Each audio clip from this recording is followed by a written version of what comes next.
ಕರ್ನಾಟಕದ ಅಂತ ಒಂದು ದುರಂತ ಅಂತ ಹೇಳಿದ್ರೆ ಮಂಡ್ಯದಲ್ಲಿ ಮೈ ಶುಗರ್ ಕಾರ್ಖಾನೆ ಆಯಿತು. ಈಗ ಮೈ ಶುಗರ್ ಶಾಲೆ ಮೇಲೆ ಖಾಸಗಿ ಕಣ್ಣಿಟ್ಟಿದೆ. ನೂರಾರು ಕೋಟಿ ರೂಪಾಯಿ ಮೌಲ್ಯದ ಆಸ್ತಿ ಕಬಳಿಕೆಗೆ ಹುನ್ನಾರಿದು. ಖಾಸಗಿ ಶಿಕ್ಷಣ ಸಂಸ್ಥೆಗೆ ಗುತ್ತಿಗೆ ನೀಡಲು ತಯಾರಿ ಕೂಡ ಮಾಡಿಕೊಂಡಿದೆ. ಅದು ಕೂಡ ಕಾಂಗ್ರೆಸ್ನ ನಾಯಕನ ಪಾಲಾಗುತ್ತಾ ಮೈ ಶುಗರ್ ಶಾಲೆ. ಮಾಜಿ ಎಂಎಲ್ಸಿ ಬಿ ರಾಮಕೃಷ್ಣ ಪಾಲಾಗುತ್ತಾ ಶಾಲೆಯ ಆಸ್ತಿ ಕೀರ್ತನ ಟ್ರಸ್ಟ್ಗೆ ಶಾಲಾ ಗುತ್ತಿಗೆ ನೀಡಲು ನಿರ್ಧಾರ ಮಾಡಿಕೊಂಡಿದೆ. ಗುತ್ತಿಗೆ ನೆಪದಲ್ಲಿ ಮೈ ಶುಗರ್ ಶಾಲೆ ಆಸ್ತಿ ಕಬಳಿಸಲು ಸ್ಕೆಚ್. ಇಲ್ಲಿ ಇರೋದು ನೋಡಿ ಪಾಯಿಂಟ್. ಗುತ್ತಿಗೆ ಕೊಡೋದು, ಆಮೇಲೆ ಆ ಆಸ್ತಿಯನ್ನ ಖಾಸಗಿ ಟ್ರಸ್ಟ್ ಏನಿದೆ ಅಲ್ವಾ, ಈ ಕೀರ್ತನ ಎನ್ನುವಂತ ಟ್ರಸ್ಟ್ಗೆ ಶಾಲಾ ಗುತ್ತಿಗೆ ನೀಡಲು ಈಗ ನಿರ್ಧಾರ ಮಾಡಿಕೊಂಡಿದೆ. ಈ ನೆಪದಲ್ಲಿ, ಗುತ್ತಿಗೆ ಕೊಟ್ಟ ನೆಪದಲ್ಲಿ ಮೈ ಶುಗರ್ ಶಾಲಾ ಆಸ್ತಿಯನ್ನು ಕಬಳಿಸಲು ಸ್ಕೆಚ್ ಹಾಕಿದ್ರಾ ಎನ್ನುವಂತ ಪ್ರಶ್ನೆಯಲ್ಲಿ ಉದ್ಭವ ಆಗ್ತಾ ಇದೆ.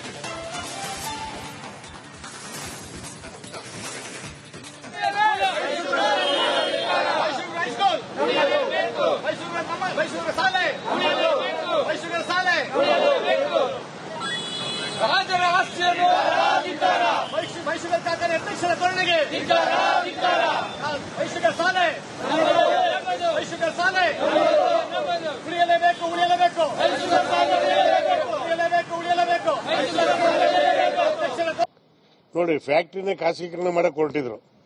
ಆವತ್ತು ನಾವು 2 ವರ್ಷ ಚಳವಳಿ ಮಾಡಿ 40 ವರ್ಷ ಲೀಸ್ ಹಾಕಿದ್ದಂತ ಫ್ಯಾಕ್ಟರಿನ ಉಳಿಸ್ಕೊಂಡಿದ್ದೀವಿ. ಈಗ ಶಾಲೆ ಮೇಲೆ ಕಣ್ಣು ಬಿದ್ದಿದೆ. ಶಾಲೆ ಮೇಲೆ ಯಾಕೆ ಇವ್ರ ಕಣ್ಣು?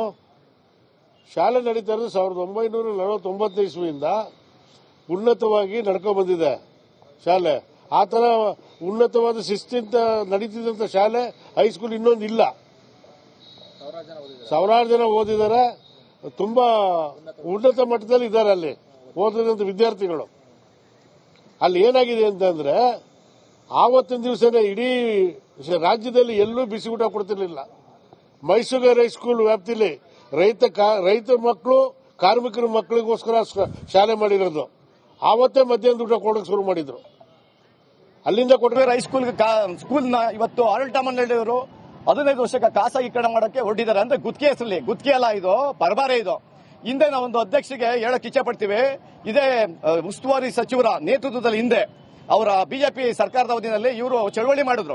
ಎತ್ತಿನ ಗಾಡಿ ಮೆರವಣಿಗೆ ಏನು ಅವತ್ತಿನ ಸರ್ಕಾರ 40 ವರ್ಷದ ಇದು ಗುತ್ತಿಗೆ ಕೊಡುವಂತ ಸಂದರ್ಭದಲ್ಲಿ ಖಾಸಗೀಕರಣ ವಿರೋಧ ಮಾಡಿ ಚಳವಳಿ ಮಾಡಿದ್ರು. ಆದ್ರೆ ಇವತ್ತು ಇದೇ ಆಡಳಿತ ಮಂಡಳಿ ಸರ್ಕಾರ ಮತ್ತು ಅಧ್ಯಕ್ಷರು 15 ವರ್ಷ ಕೂಡ ಕೊಟ್ಟಿದ್ದಾರೆ. ಕರ್ನಾಟಕದ ಅಂತ ಒಂದು ದುರಂತ ಅಂತ ಹೇಳಿದ್ರೆ ಮಂಡ್ಯದಲ್ಲಿ ಮೈ ಶುಗರ್ ಕಾರ್ಖಾನೆ ಆಯಿತು. ಈಗ ಮೈ ಶುಗರ್ ಶಾಲೆ ಮೇಲೆ ಖಾಸಗಿ ಕಣ್ಣಿಟ್ಟಿದೆ. ನೂರಾರು ಕೋಟಿ ರೂಪಾಯಿ ಮೌಲ್ಯದ ಆಸ್ತಿ ಕಬಳಿಕೆಗೆ ಹುನ್ನಾರಿದು. ಖಾಸಗಿ ಶಿಕ್ಷಣ ಸಂಸ್ಥೆಗೆ ಗುತ್ತಿಗೆ ನೀಡಲು ತಯಾರಿ ಕೂಡ ಮಾಡಿಕೊಂಡಿದೆ. ಅದು ಕೂಡ ಕಾಂಗ್ರೆಸ್ನ ನಾಯಕನ ಪಾಲಾಗುತ್ತಾ ಮೈ ಶುಗರ್ ಶಾಲೆ. ಮಾಜಿ ಎಂಎಲ್ಸಿ ಬಿ ರಾಮಕೃಷ್ಣ ಪಾಲಾಗುತ್ತಾ ಶಾಲೆಯ ಆಸ್ತಿ ಕೀರ್ತನ ಟ್ರಸ್ಟ್ಗೆ ಶಾಲಾ ಗುತ್ತಿಗೆ ನೀಡಲು ನಿರ್ಧಾರ ಮಾಡಿಕೊಂಡಿದೆ. ಗುತ್ತಿಗೆ ನೆಪದಲ್ಲಿ ಮೈ ಶುಗರ್ ಶಾಲೆ ಆಸ್ತಿ ಕಬಳಿಸಲು ಸ್ಕೆಚ್. ಇಲ್ಲಿ ಇರೋದು ನೋಡಿ ಪಾಯಿಂಟ್. ಗುತ್ತಿಗೆ ಕೊಡೋದು, ಆಮೇಲೆ ಆ ಆಸ್ತಿಯನ್ನ ಖಾಸಗಿ ಟ್ರಸ್ಟ್ ಏನಿದೆ ಅಲ್ವಾ, ಈ ಕೀರ್ತನ ಎನ್ನುವಂತ ಟ್ರಸ್ಟ್ಗೆ ಶಾಲಾ ಗುತ್ತಿಗೆ ನೀಡಲು ಈಗ ನಿರ್ಧಾರ ಮಾಡಿಕೊಂಡಿದೆ. ಈ ನೆಪದಲ್ಲಿ, ಗುತ್ತಿಗೆ ಕೊಟ್ಟ ನೆಪದಲ್ಲಿ ಮೈ ಶುಗರ್ ಶಾಲಾ ಆಸ್ತಿಯನ್ನು ಕಬಳಿಸಲು ಸ್ಕೆಚ್ ಹಾಕಿದ್ರಾ ಎನ್ನುವಂತ ಪ್ರಶ್ನೆಯಲ್ಲಿ ಉದ್ಭವ ಆಗ್ತಾ ಇದೆ.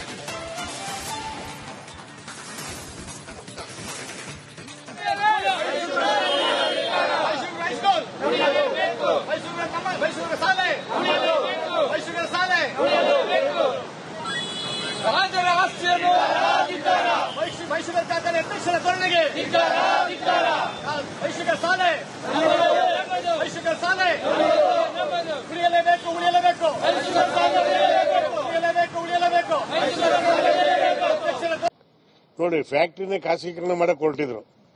ಆವತ್ತು ನಾವು 2 ವರ್ಷ ಚಳವಳಿ ಮಾಡಿ 40 ವರ್ಷ ಲೀಸ್ ಹಾಕಿದ್ದಂತ ಫ್ಯಾಕ್ಟರಿನ ಉಳಿಸ್ಕೊಂಡಿದ್ದೀವಿ. ಈಗ ಶಾಲೆ ಮೇಲೆ ಕಣ್ಣು ಬಿದ್ದಿದೆ. ಶಾಲೆ ಮೇಲೆ ಯಾಕೆ ಇವ್ರ ಕಣ್ಣು?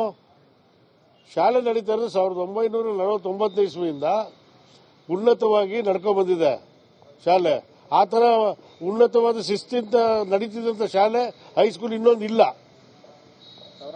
ಸಾವಿರಾರು ಜನ ಓದಿದ್ದಾರೆ, ತುಂಬಾ ಉನ್ನತ ಮಟ್ಟದಲ್ಲಿ ಇದ್ದಾರೆ ಅಲ್ಲಿ ಓದಿದಂತ ವಿದ್ಯಾರ್ಥಿಗಳು. ಅಲ್ಲಿ ಏನಾಗಿದೆ ಅಂತಂದ್ರೆ, ಆವತ್ತಿನ ದಿವಸನೇ ಇಡೀ ರಾಜ್ಯದಲ್ಲಿ ಎಲ್ಲೂ ಬಿಸಿ ಊಟ ಕೊಡ್ತಿರ್ಲಿಲ್ಲ.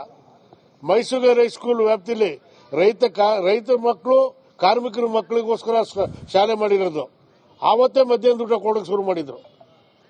ಅಲ್ಲಿಂದ ಕೊಟ್ಟರೆ ಸ್ಕೂಲ್ನ ಇವತ್ತು ಆಡಳಿತ ಮಂಡಳಿಯವರು 15 ವರ್ಷಕ್ಕೆ ಖಾಸಗೀಕರಣ ಮಾಡಕ್ಕೆ ಹೊರಟಿದ್ದಾರೆ. ಅಂದ್ರೆ ಗುತ್ತಿಗೆ ಹೆಸರಲ್ಲಿ, ಗುತ್ತಿಗೆ ಅಲ್ಲ ಇದು, ಪರಬಾರೆ ಇದು. ಹಿಂದೆ ನಾವೊಂದು ಅಧ್ಯಕ್ಷರಿಗೆ ಹೇಳಕ್ ಇಚ್ಛೆ ಪಡ್ತೀವಿ, ಇದೇ ಉಸ್ತುವಾರಿ ಸಚಿವರ ನೇತೃತ್ವದಲ್ಲಿ ಹಿಂದೆ ಅವರ ಬಿಜೆಪಿ ಸರ್ಕಾರದ ಅವಧಿಯಲ್ಲಿ ಇವರು ಚಳವಳಿ ಮಾಡಿದ್ರು. ಎತ್ತಿನ ಗಾಡಿ ಮೆರವಣಿಗೆ ಏನು ಅವತ್ತಿನ ಸರ್ಕಾರ 40 ವರ್ಷದ ಇದು ಗುತ್ತಿಗೆ ಕೊಡುವಂತ ಸಂದರ್ಭದಲ್ಲಿ ಖಾಸಗೀಕರಣ ವಿರೋಧ ಮಾಡಿ ಚಳವಳಿ ಮಾಡಿದ್ರು. ಆದ್ರೆ ಇವತ್ತು ಇದೇ ಆಡಳಿತ ಮಂಡಳಿ ಸರ್ಕಾರ ಮತ್ತು ಅಧ್ಯಕ್ಷರು 15 ವರ್ಷ ಕೂಡ ಕೊಟ್ಟಿದ್ದಾರೆ. ಕರ್ನಾಟಕದ ಅಂತ ಒಂದು ದುರಂತ ಅಂತ ಹೇಳಿದ್ರೆ ಮಂಡ್ಯದಲ್ಲಿ ಮೈ ಶುಗರ್ ಕಾರ್ಖಾನೆ ಆಯಿತು. ಈಗ ಮೈ ಶುಗರ್ ಶಾಲೆ ಮೇಲೆ ಖಾಸಗಿ ಕಣ್ಣಿಟ್ಟಿದೆ. 100 ಕೋಟಿ ರೂಪಾಯಿ ಮೌಲ್ಯದ ಆಸ್ತಿ ಕಬಳಿಕೆಗೆ ಹುನ್ನಾರಿದು. ಖಾಸಗಿ ಶಿಕ್ಷಣ ಸಂಸ್ಥೆಗೆ ಗುತ್ತಿಗೆ ನೀಡಲು ತಯಾರಿ ಕೂಡ ಮಾಡಿಕೊಂಡಿದೆ. ಅದು ಕೂಡ ಕಾಂಗ್ರೆಸ್ನ ನಾಯಕನ ಪಾಲಾಗುತ್ತಾ ಮೈ ಶುಗರ್ ಶಾಲೆ. ಮಾಜಿ ಎಂಎಲ್ಸಿ ಬಿ ರಾಮಕೃಷ್ಣ ಪಾಲಾಗುತ್ತಾ ಶಾಲೆಯ ಆಸ್ತಿ ಕೀರ್ತನಾ ಟ್ರಸ್ಟ್ಗೆ ಶಾಲಾ ಗುತ್ತಿಗೆ ನೀಡಲು ನಿರ್ಧಾರ ಮಾಡಿಕೊಂಡಿದೆ. ಗುತ್ತಿಗೆ ನೆಪದಲ್ಲಿ ಮೈ ಶುಗರ್ ಶಾಲೆ ಆಸ್ತಿ ಕಬಳಿಸಲು ಸ್ಕೆಚ್. ಇಲ್ಲಿರೋದು ನೋಡಿ ಪಾಯಿಂಟ್. ಗುತ್ತಿಗೆ ಕೊಡೋದು, ಆಮೇಲೆ ಆ ಆಸ್ತಿಯನ್ನ ಖಾಸಗಿ ಟ್ರಸ್ಟ್ ಏನಿದೆ ಅಲ್ವಾ, ಈ ಕೀರ್ತನ ಎನ್ನುವಂತ ಟ್ರಸ್ಟ್ಗೆ ಶಾಲಾ ಗುತ್ತಿಗೆ ನೀಡಲು ಈಗ ನಿರ್ಧಾರ ಮಾಡಿಕೊಂಡಿದೆ. ಈ ನೆಪದಲ್ಲಿ, ಗುತ್ತಿಗೆ ಕೊಟ್ಟ ನೆಪದಲ್ಲಿ ಮೈ ಶುಗರ್ ಶಾಲಾ ಆಸ್ತಿಯನ್ನು ಕಬಳಿಸಲು ಸ್ಕೆಚ್ ಹಾಕಿದ್ರಾ ಎನ್ನುವಂತ ಪ್ರಶ್ನೆಯನ್ನು ಉದ್ಭವ ಆಗ್ತಾ ಇದೆ.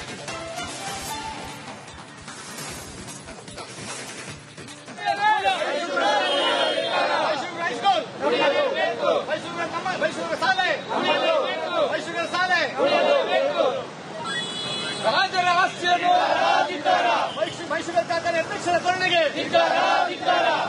ಮೈಸೂರು ಶಾಲೆ ಉಳಿಯಲೇಬೇಕು ಉಳಿಯಲೇಬೇಕು ಉಳಿಯಲೇಬೇಕು. ನೋಡಿ, ಫ್ಯಾಕ್ಟ್ರಿನೇ ಖಾಸಗೀಕರಣ ಮಾಡಕ್ ಹೊರಟಿದ್ರು. ಆವತ್ತು ನಾವು 2 ವರ್ಷ ಚಳವಳಿ ಮಾಡಿ 40 ವರ್ಷ ಲೀಸ್ ಹಾಕಿದ್ದಂತ ಫ್ಯಾಕ್ಟ್ರಿನ ಉಳಿಸ್ಕೊಂಡಿದ್ದೀವಿ. ಈಗ ಶಾಲೆ ಮೇಲೆ ಕಣ್ಣು ಬಿದ್ದಿದೆ. ಶಾಲೆ ಮೇಲೆ ಯಾಕೆ ಇವ್ರ ಕಣ್ಣು? ಶಾಲೆ ನಡೀತಾ ಇರೋದು 1949 ಇಸ್ವಿಯಿಂದ ಉನ್ನತವಾಗಿ ನಡ್ಕೊ ಬಂದಿದೆ ಶಾಲೆ. ಆ ತರ ಉನ್ನತವಾದ ಶಿಸ್ತಿಂದ ನಡೀತಿದ್ದಂತ ಶಾಲೆ, ಹೈಸ್ಕೂಲ್ ಇನ್ನೊಂದು ಇಲ್ಲ. ಸಾವಿರಾರು ಜನ ಓದಿದ್ದಾರೆ, ತುಂಬಾ ಉನ್ನತ ಮಟ್ಟದಲ್ಲಿ ಇದ್ದಾರೆ ಅಲ್ಲಿ ಓದಿದಂತ ವಿದ್ಯಾರ್ಥಿಗಳು.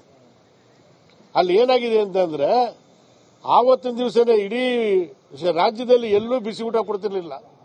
ಮೈಸೂರು ಹೈಸ್ಕೂಲ್ ವ್ಯಾಪ್ತಿಯಲ್ಲಿ ರೈತ ಮಕ್ಕಳು, ಕಾರ್ಮಿಕರ ಮಕ್ಕಳಿಗೋಸ್ಕರ ಶಾಲೆ ಮಾಡಿರೋದು. ಆವತ್ತೇ ಮಧ್ಯಾಹ್ನದ ಊಟ ಕೊಡೋಕೆ ಶುರು ಮಾಡಿದ್ರು. ಅಲ್ಲಿಂದ ಕೊಟ್ಟರೆ ಸ್ಕೂಲ್ನ ಇವತ್ತು ಆಡಳಿತ ಮಂಡಳಿಯವರು 15 ವರ್ಷಕ್ಕೆ ಖಾಸಗೀಕರಣ ಮಾಡಕ್ಕೆ ಹೊರಟಿದ್ದಾರೆ. ಅಂದ್ರೆ ಗುತ್ತಿಗೆ ಹೆಸರಲ್ಲಿ, ಗುತ್ತಿಗೆ ಅಲ್ಲ ಇದು, ಪರಬಾರೆ ಇದು. ಹಿಂದೆ ನಾವೊಂದು ಅಧ್ಯಕ್ಷರಿಗೆ ಹೇಳಕ್ ಇಚ್ಛೆ ಪಡ್ತೀವಿ, ಇದೇ ಉಸ್ತುವಾರಿ ಸಚಿವರ ನೇತೃತ್ವದಲ್ಲಿ ಹಿಂದೆ ಅವರ ಬಿಜೆಪಿ ಸರ್ಕಾರದ ಅವಧಿಯಲ್ಲಿ ಇವರು ಚಳವಳಿ ಮಾಡಿದ್ರು. ಎತ್ತಿನ ಗಾಡಿ ಮೆರವಣಿಗೆ ಏನು ಅವತ್ತಿನ ಸರ್ಕಾರ 40 ವರ್ಷದ ಇದು ಗುತ್ತಿಗೆ ಕೊಡುವಂತ ಸಂದರ್ಭದಲ್ಲಿ ಖಾಸಗೀಕರಣ ವಿರೋಧ ಮಾಡಿ ಚಳವಳಿ ಮಾಡಿದ್ರು. ಆದ್ರೆ ಇವತ್ತು ಇದೇ ಆಡಳಿತ ಮಂಡಳಿ ಸರ್ಕಾರ ಮತ್ತು ಅಧ್ಯಕ್ಷರು 15 ವರ್ಷ ಕೂಡ ಕೊಟ್ಟಿದ್ದಾರೆ.